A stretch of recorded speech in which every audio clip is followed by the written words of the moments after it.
Students, welcome to our class, and today we are going to start a new chapter from geography part, that is chapter 3, and the name of the chapter is motions of the earth. That means how the earth moves. So before going to start our chapter, I want to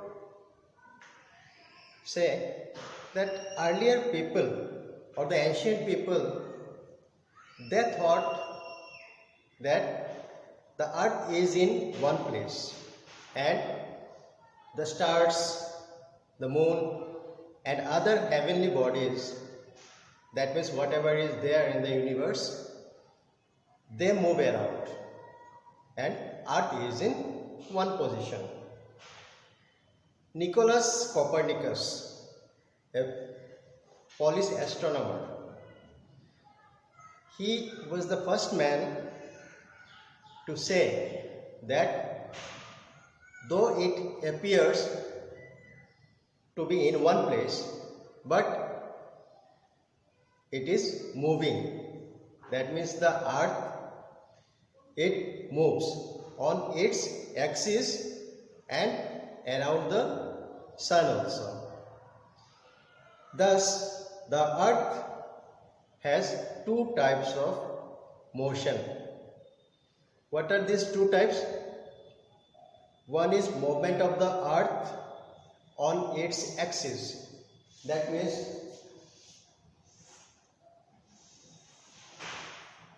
it is the axis and it is earth. So on its axis, how it moves, it is one type, and another type is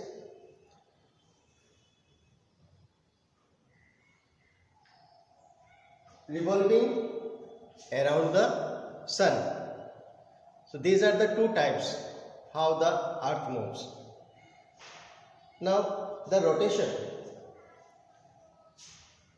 As earlier also we discussed that earth rotates from west to east.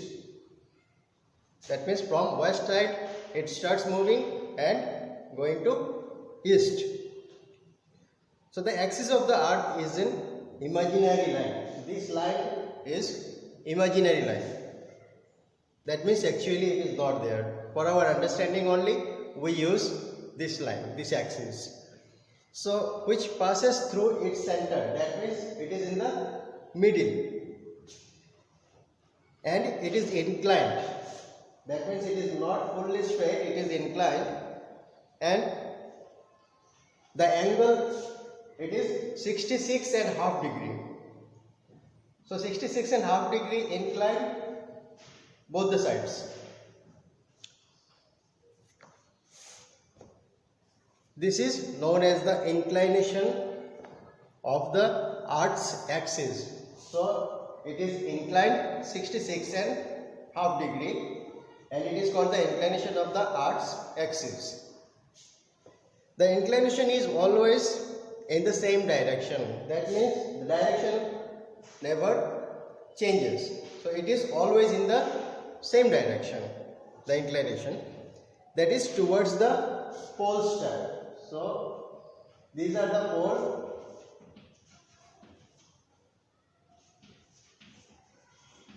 and it is always pointing towards the pole star. Now every morning we notice that the sun rises in the east. That we notice every day and travels across the sky and going to west side. This is due to the rotation of the earth. So this rising of the sun and sets in the west, it is because of this rotation.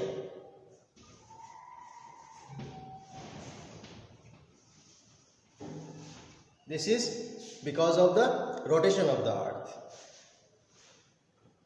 Suppose we are traveling in a train, So while moving, we see that many poles or the trees or any other objects, while passing, it seems that all the things are passing us.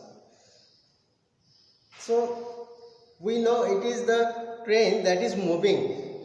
So we know that we are moving. That means we are sitting in a train and the train is moving, and not the objects outside, because they are in one place and we are moving.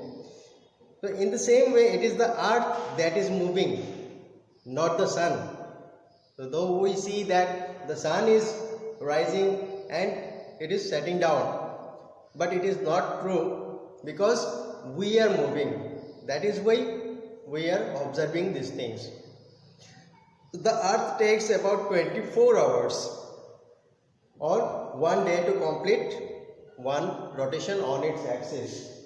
So on its axis, it takes 24 hours to complete one rotation on its axis. So it is the axis, and on its axis it takes 24 hours to complete one rotation. This rotation is also called daily motion of the earth. So it is also called the daily motion of the earth.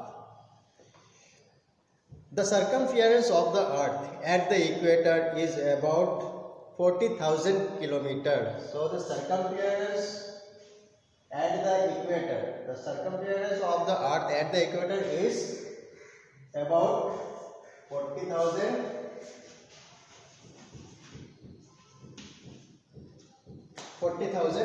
kilometers.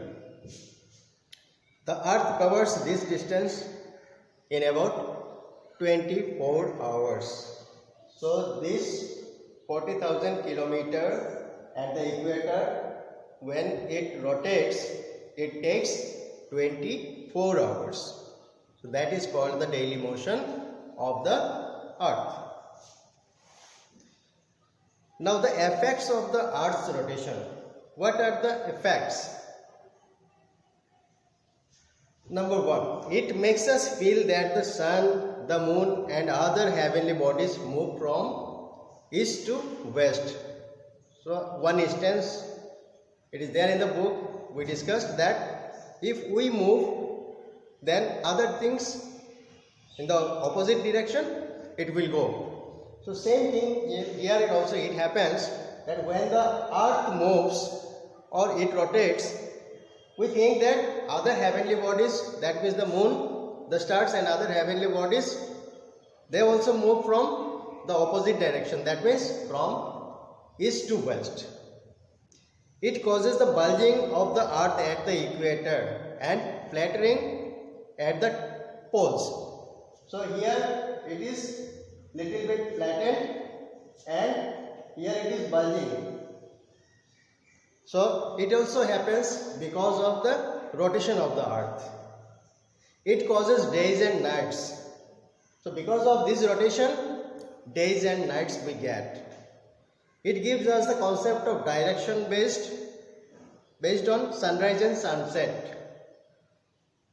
So it also gives us the concept of direction.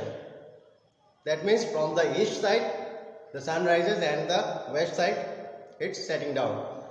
So this concept also we get from this because of this rotation. It causes deflection in the direction of wind and ocean currents. So because of this rotation, deflection in the direction of winds and ocean currents. It also happens because of this rotation. It gives us a day of 24 hours. As we know that 24 hours makes a day, and it is because of this rotation. It causes tides twice a day. So the tides also twice a day we get because of this rotation. So the direction of the rotation of the earth is anti-clockwise at the north pole and at the equator. So the direction of the rotation of the earth is anti-clockwise. That means from west side to east side. It is anti-clockwise. At the North Pole, so it is the North Pole, South Pole. So these things because of the Earth rotation.